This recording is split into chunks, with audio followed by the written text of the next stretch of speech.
Salam. Aujourd'hui, on va voir comment prononcer deux mots dont le premier se termine par un tanwin et le mot qui suit commence par un hamzatul wasl. Je vous donne un exemple.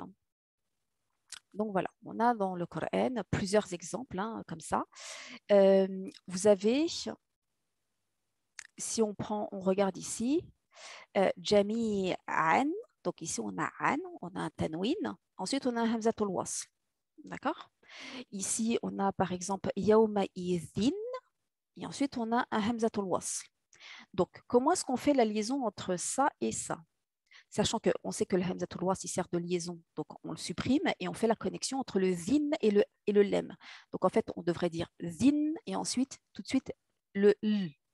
Et ça, c'est difficile. On ne peut pas dire yauma izin l. Vous voyez ce que je veux dire? Et on ne peut pas dire L parce qu'il n'y a pas de E avant. Il n'y a pas de A. Donc, comment est-ce qu'on fait la liaison? Alors, c'est très simple, il suffit juste de décomposer. Il suffit juste de comprendre déjà ce qu'est le tanwin. Un tanwin, en fait, bon, comment on l'enseigne, c'est une double voyelle. En fait, un tanwin, c'est une voyelle qui est suivie d'un nun sakina. Sauf qu'on ne l'écrit pas, ce nun sakina, on va juste le représenter par une double voyelle. Mais normalement, c'est ça, c'est un nun sakina. Donc ici, ça se traduit de la sorte. Ici, je vous donne l'exemple. Nuhun. Donc ici, on a Nuhun. C'est comme ça que ça se prononce. Nuhun. Mais ça s'écrit avec double voyelle.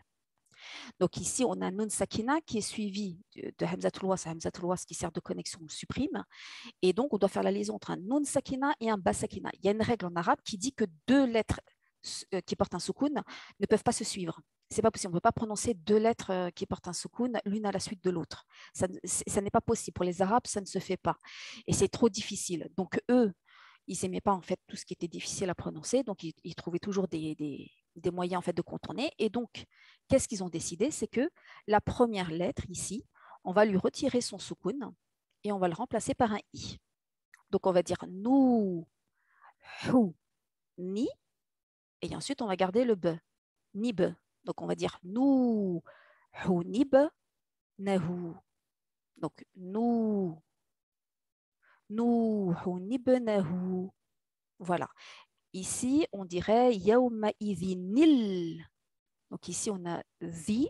Donc, on rajoute le nun. Il était sakina, on le retire, on met un i. On retire le hamzatul wasl. Après, on a un lem sakina. Donc, c'est yauma idhinil mustaqarru. Voilà comment il faut les lire.